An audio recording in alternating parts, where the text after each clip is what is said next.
And you were on my mind. I got up this morning having been at the amazing show last night, and I suddenly realized I don't have a talking to. So, what do?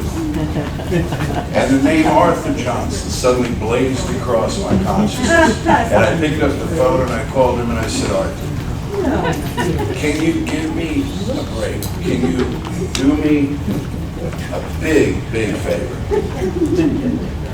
I was at the show last night and I don't have a talking to. And he said, well, I was at the show last night. I sat right next to you. But after I take my 15-mile run this morning, I may have something in mind. Now, is that true? No. Not a word of it. Not a word of it, but one. And that is, he was here last night. He was here last night to support what we do as a center, as a whole center, for all of our beloveds. Well, he's a beloved of mine from now 10 years since that Wednesday night when a storm was raging and there appeared at the door a tall, thin man as lightning flashed behind him, thunder rattled. Finally, the door just blew completely off its hinges. Now, is that a true story? It actually is, but not about him. That's how Bruce Springsteen met Clarence Clemens. But anyway, it was on a Wednesday night that he did appear, clutching a magazine that he'd gotten, apparently by mistake. It wasn't what he subscribed to, but the one he subscribed to went out of business, and they sold their mailing list to Science of Mind. And he started reading Science of Mind, and that started him reading Ernest Holmes and other writers, and that eventually led him to us. It led him to us at a perfect time for him and a perfect time for us. For 10 years now, he has been a beloved member of this community, and it's my great joy to present to you, him, that's not right, present him to you, speaking, present y'all. With the man I affectionately call my little brother, although he's taller than I am, and he can outrun me, and he can do pretty much everything better than I can. So he is an inspiration, and I adore him, as you will too if you've not heard him before. Reverend Arthur Johnson.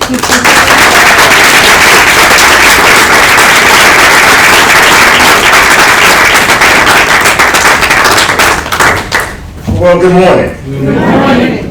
Good morning again. Good morning. How is everyone doing? Oh, wonderful. Good. Let us put our hands together and give Jesse another big round of applause.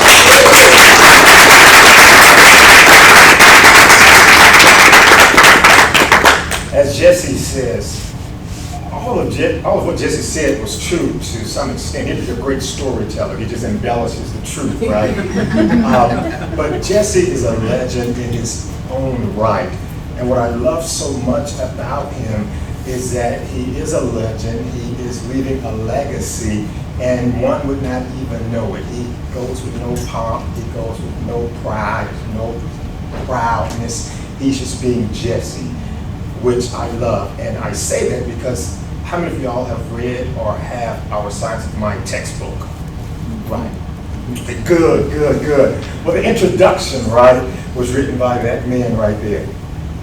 So just think about it, the introduction to the life writings, the teachings of Ernest Holmes, and we have him with us on every given Sunday.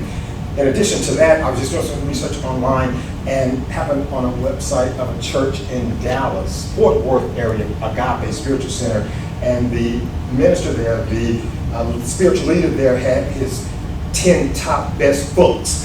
And would you believe it or not, he had the Essential Ernest Holmes by Jesse Jennings.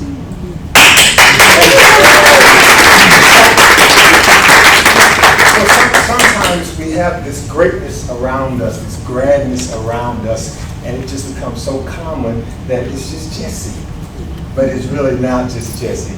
So Jesse, I thank you for all that you do for the work of Science of Mind, for the individuals' lives that you touch, and for the Creative Life Spiritual Center. Once again, thank you, big brother. We love you. Okay, how many of us are looking for something dynamic? Okay, everybody's hands should have gone up. Everybody's hands should have gone up. Seek and you shall find. Right, knock and the door shall be open. Because if we don't seek, if we don't knock, if we don't look, we will not find. Because if it's not within our consciousness or within our mind, right, it cannot happen. So we have to have it there. So what I want to talk about just briefly is the topic, the theme, the title is simply this. It's all about me. Say that with me. It's all about me. About me. How does that feel? Good. It feels good, right? Because it gives us some sense of responsibility. So what I want to do is have you stand on your feet real quick, and Jeffrey's going to play a song for us. And this is what happens when we embrace this concept that it's all about me. Come on, let's clap. Let's get on to the words. This song is titled When You Believe by Eddie Rocket. Listen to the words. Anything is possible when you believe. When you believe. Anything is possible when you believe.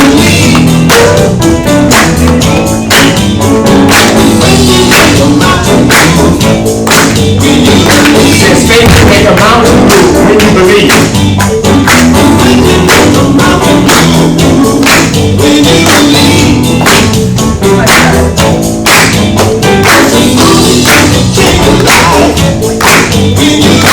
You can change your life when you believe. Don't you know that you can change your life when you believe? In yourself.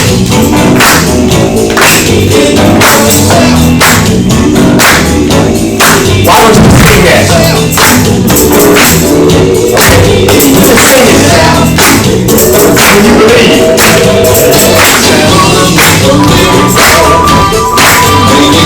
You say that you want to make a miracle when you believe.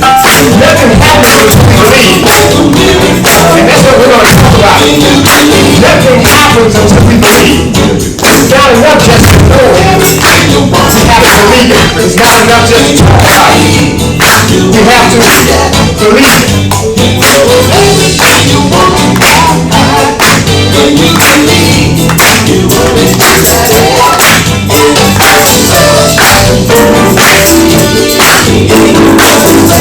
You believe in yourself.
Smile on my face, catch myself in the direction to do for the things I want to do, kicking shoes and then anger. Only people in the wrong way, hands up. We both are taking it. I'm on the travel, one way, hands up. So I can feel all the people feeling me. Nowadays, I gotta pray, but we ain't living this life the way. I was just named in the past sweepstakes. What's a love versus a people fake? Everything's possible, we'll jump the high stakes to go unexpected. Pop stars, love, push beats, pop, pop. I can believe in me, just get ready to rock.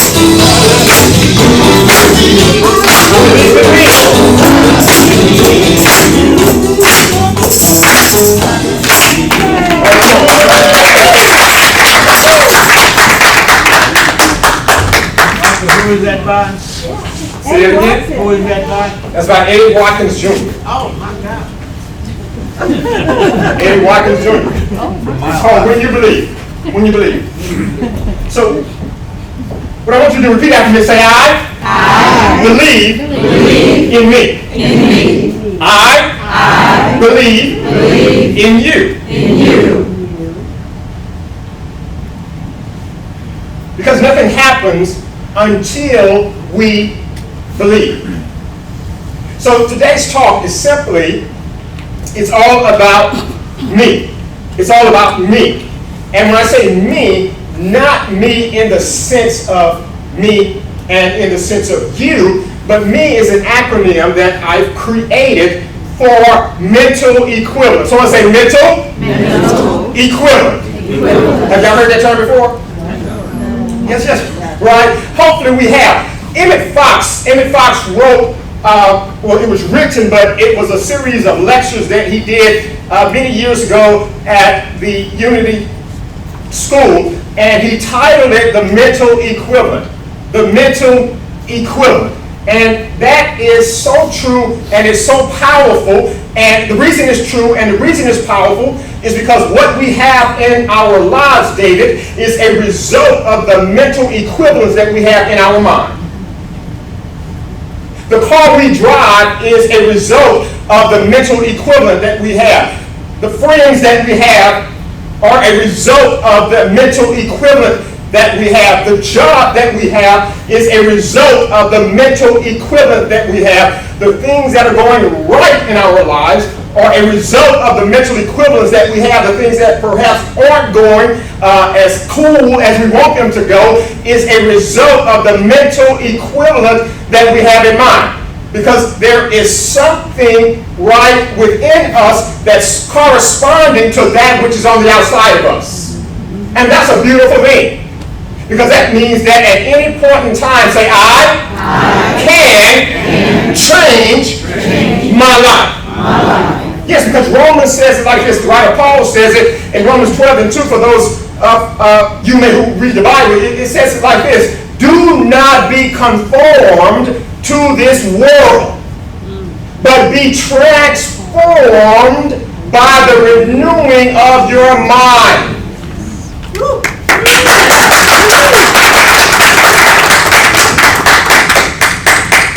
That's very powerful. Why is that so powerful, Reverend Arthur? It's because I don't necessarily have to depend on anybody else to change my situation. Because guess what? They may not show up. I may not have to depend on UPS or USPS or DHL or FedEx to deliver the change that I desire. Guess what? The change begins within me. Because Ernest Holmes said it like this, that if you change your thinking, you change your life.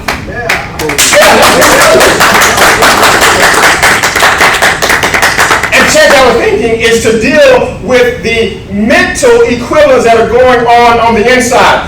And I love what Emmett Fox said. He said that if you supply yourself with a mental equivalent, the thing must come. If you supply yourself with a mental equivalent, the thing must come, David. And then he goes on to say, without the mental equivalent, it cannot come. Without the mental equivalent, it cannot come. Because there's nothing on the inside, right, that corresponds with that on the outside. Which simply says that everything that we want, desire, need, right, already exists, but we have to get a mental concept in our minds of that which we want. Repeat after me if you will. You ready? Yeah. Say in order to be more, to do more, to have more, I must first make it up in my mind. Okay.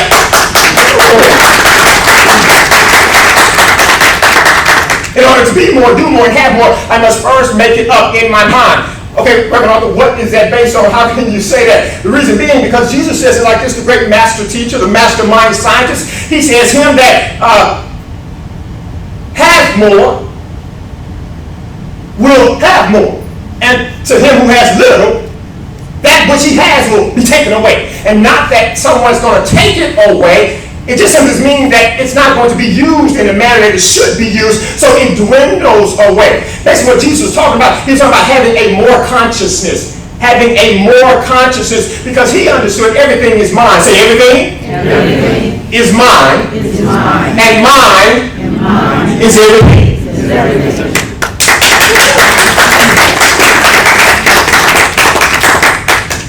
Because when we come to understand that we have the mind of God inside of us, we have, what's the name of our center? Creative life, right? That we have this creative mechanism within us, right? That is able at this point in time to say, you know what? This is now what I want to be. This is now what I want to do. This is now what I want to have, right? And then things begin to happen at that point of decision and conviction. Nothing can stop it. Because nothing stopped God. Nothing stopped good. And that same God, that same good is sitting right where you're sitting. And you say, well, Arthur, how can you say that? Well, it's breathing you right now. You don't even have to breathe yourself, because you may forget. just falling out. Oh, I got to breathe. No, your Creator was creative enough to take care of that for you. But the Creator did give you the ability to choose, the ability to decide, the ability to create mental concepts of that which you desire to have. The first step that I want to share, the first technique that I want to share in order to really create what you want to experience, because remember, it's all about me. The first thing that we must do, Arthur, is we must be able to mentally see ourselves being what we want to be, doing what we want to do, and having what we want to have. We must mentally see ourselves being what we want to be, doing what we want to do, and having what we want to have. We must create a mental image, a mental prototype, a mental replica of that which we desire. And guess what? God has given us the ability and the tool to do that, called imagination. Someone say imagination. Imagination, because we can use our imagination to create whatever we desire. I was speaking with someone on this weekend. We were talking, and I was sharing that the mind is so powerful, we can make a hell out of heaven and a heaven out of hell.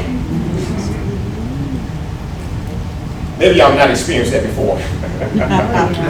But yes, we can, because the power that has been given to us called mind can do just that. And I shared with this person that particular quote. And the person said, well, wait a minute, I just read that.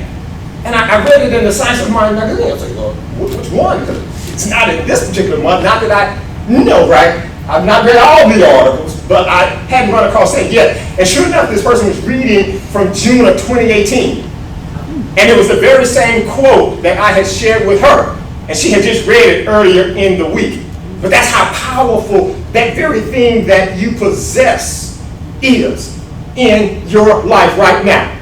So we can take any situation and turn it into whatever we desire it to be. That's if we can get an image, an idea, a mental picture of what it is we want to be, what it is we want to do, and what it is we want to have. Because at the end of the day, Brian, it is all about me. It is all about me. And Emmett Fox says it like this. He says, it is our responsibility to express God to the utmost of our ability.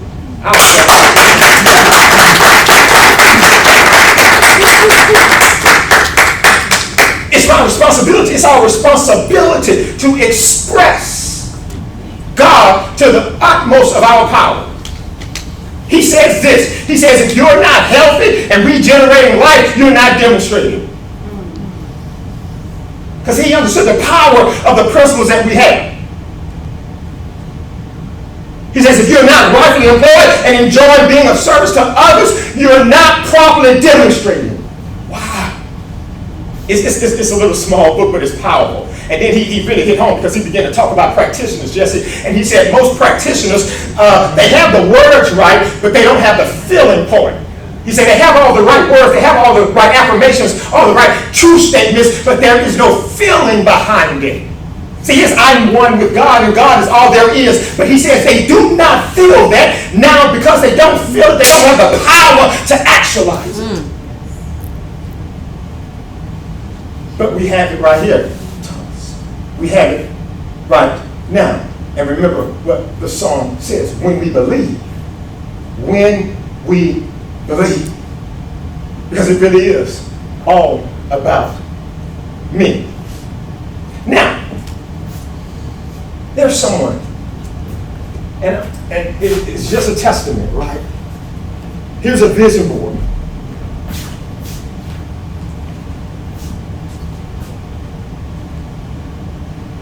Miss Starr, where? I'm not. Lauren, so I said Miss Starr. Yeah, she's so into it. She said, oh, that's me. Lauren had an idea to have a vision board at the end of 2018. Remember, Lauren? Yep. Right next door. And remember the study group that I was holding at that time? I asked you, could we join? And you said, sure. Well, one of my students happened to join us for that vision board party. And everybody was instructed to do a vision board. And sure enough, this is her vision board. And it says at the top, I can do it, 6 months. This is what I'm talking about, a mental equivalent. So there are various things here on the board. But it said here, buy a beautiful home, Spring, Texas, and she wrote the zip code. And she said, so be it, so it is. In Jesus' name, amen. That became her mental equivalent. So the second thing that we must do, not only have a mental image of what it is we want, but we must also impress this mental image on our subconscious mind. We impress this image by being impressed by the image. Did you get that? We impress the image by being impressed with the image. Because sometimes we give a lot of lip service. We just talk, but we're really not impressed by it. But when you become impressed by what it is you desire to be, desire to do, and desire to have, guess what? You are now building a mental equivalent, and that image, that idea is being impressed upon the subconscious mind, right? That's being transferred to the superconscious mind, to the God mind, and things begin to happen. Because Emmett Fox always said this, a vague idea does not build a mental equivalent. I know we can have fun in Vegas, but in Vegas, that does not do us very good when we're here in Houston and we want things to manifest here. Does that make sense? We must impress the idea upon our subconscious mind. Now, once again, in her example, and I use this because it's a textbook type example, it's Exhibit A. Because in her words, she said, Arthur, you know, I like to test what you teach. Oh, okay, you can test it, it's law. I'm not going to be found wrong because I believe it works. And as a matter of fact, I know it works. Now, in this particular situation, she's living in a home right now because she understood the power of a mental equivalent. But you know what? It didn't just show up. She went through 3 realtors and various lenders, all the way to the very last lender, not knowing if it was going to work out. But what was so powerful about it, Jeffrey, is that even before she started the process, she had started packing her bags. Once again, belief, conviction. She started packing even before she set out, because guess what? She said, we're moving. I don't know where, but we're moving. But when we understand the law and the principle that we work with, and how we can sow an idea into mind, and begin to nurture that with our faith and with our energy and with our effort, and something begins to happen. And all throughout the experience, she continued to say, we're moving, we're moving, we're moving. This is how we impress the image on our subconscious mind. Because basically we have to convince nobody else but ourselves. We don't have to convince God, we don't have to convince anybody else. All we have to do is convince ourselves. Say, I must convince myself of that I desire to be, to do, and have. Now, say self, are you convinced? If not, we have to work with self, because that's all we're working with. So not only must we make an image of this particular thing that we desire to do, not only must we impress it, we must never mind the conditions and circumstances. We must never mind the conditions or circumstances, meaning that we don't give attention to what is on the outside of us. We only give attention to that which is on the inside of us, and we're working with the God power that's within us, and we're working with the idea, the dream, the goal that we desire to have. Why? Because guess what?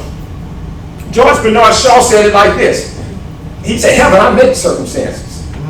He really said another word, but I just substituted heaven. He said, I make circumstances. He says, I don't believe in circumstances. He says, people blame their life situation on circumstances. He says it like this: the people who get on in life are the people who look for the circumstances they want, and if they can't find them, they make them.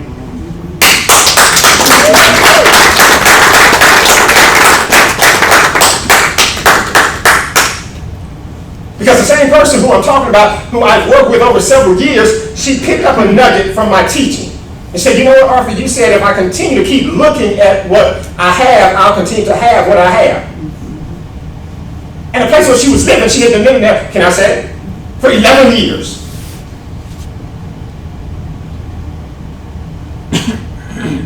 But had not necessarily come up with, we're moving. We've got to get out of here. Because as she said, she continued to look at what was. And that's what continued to show up. Because once again, we're working with mind now. We're working with something that powerful, that precise, that it takes our slight thought, our slight idea, and give it back to us as experience. So she had never looked beyond where she was living. She never looked beyond her circumstance to a new circumstance. She never looked beyond that condition to a new condition. But when she began to look beyond where she was, something began to happen. And where did it begin to happen? On the inside of her. And I left, she said, I wrote it down and I had a vision. I had a vision. Because the great book said, write the vision down and make it plain. So he that reads it can run after it. If you don't have anything to run after, I guarantee you'll be running from something. If you don't have anything to run after, I guarantee you'll be running from something, because nothing stands still. We're either creating or disintegrating. We're either expanding or contracting, but nothing stands still. So not only must we make a picture of what it is we desire, not only must we impress this image, this picture on our subconscious mind, we must never mind conditions or circumstances. You know why? Because they can change at any time when we're willing to change. Because we are the creator of the circumstance, of the condition. And when we understand what we're working with, we can now change that. And the last thing that we must do is we must decide. Someone say decide. Decide. We must decide. Because if you were to go out in your car right now and you were to crank it and never put it in drive, what would happen? We would not get anywhere. Emmett Fox talks about that. He talks about a false action and a true action. And he says a true action, David, gives us traction. Traction. Traction. We're able to make progress. We're able to move forward. But then he talks about a false action, an action that doesn't produce anything. But yet we're just going around in circles. But a true action is one that's moving us in the direction of that which we desire. So we have to make a decision. On June the 6th of this past week, we just celebrated, gave memory to what was called D-Day. D-Day. D-Day. Do you know what D-Day was? D-Day was the day of decision. The day of decision that we're going forward in the midst of what's in front of us. Because the cause is greater than us to stay where we are. And if we don't decide, nothing happens. The writer in Job says it like this, that you shall decide a thing. You shall decree a thing. And it shall be established unto you. And the light of God's favor will shine upon you.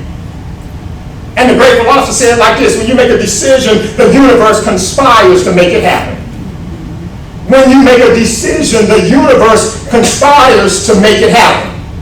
So the question is, as I've heard today, what changes do I need to make in my life? What do I desire to see in my life? And am I willing to make a committed decision for that to come about? And you say, Arthur, well, what is a decision? A decision comes from the Latin word "caedere," which means to cut off, Tom. And what that simply means is we cut ourselves off from any alternative. Because if you were to talk to Janice, she'd tell you. She held on to her vision and her faith all the way down to the wire. She wasn't signing a new lease. The days were winding down. But she held true to her faith. She held true to her conviction. And her conviction produced her new condition. But if she didn't really believe, she would have thrown in the towel. And I want to begin to tell you how critical it is who you have surrounding you when you're trying to do big things. Because people tried to talk her out of what she desired to have. You really think you can do that? Even the best of friends. You think you can afford that? When you're after something great and something grand, make sure that those that are around you can see what you can see. Ernest Holmes says it like this. He says, if people are not thinking in the direction that you're thinking, it's best for you to be alone. Because their energy will counter your energy. So I'd rather be with one than to have 21 that are in disagreement for what I desire. Because energy is power. So, that's our assignment. That's our assignment. So if it really is all about mental equivalence, if everything that I have in my life is a result of the mental equivalence that I have, and there's something in my life that I am not totally pleased with, from this day, what am I going to do about it? What am I going to do with it?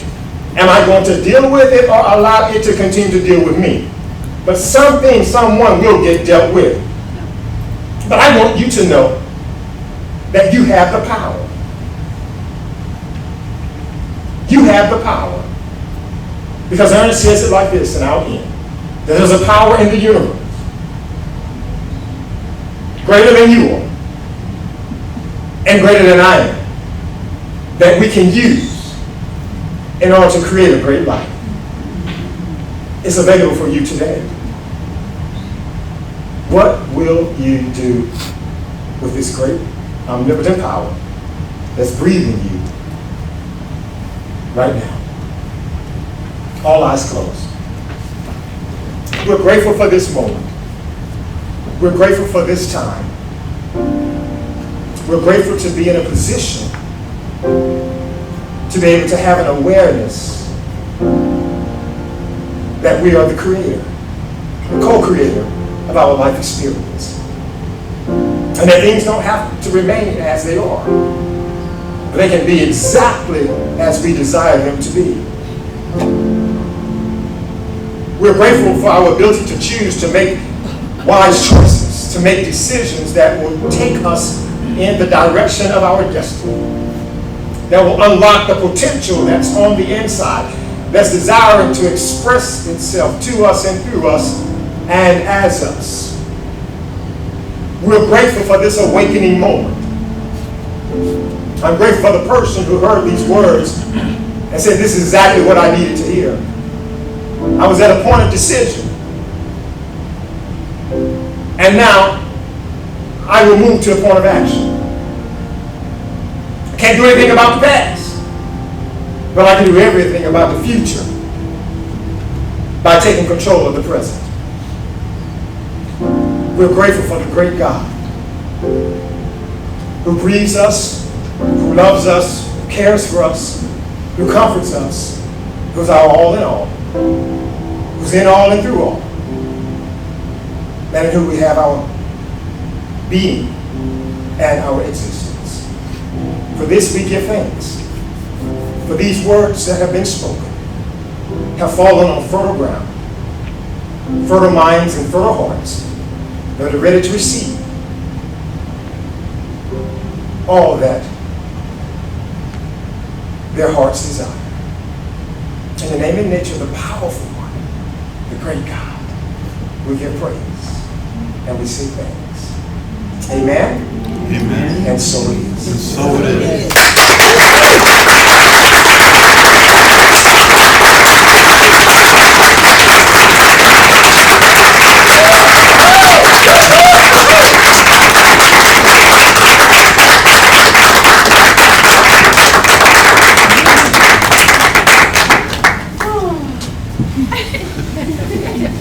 We're now in the hands of Jesse.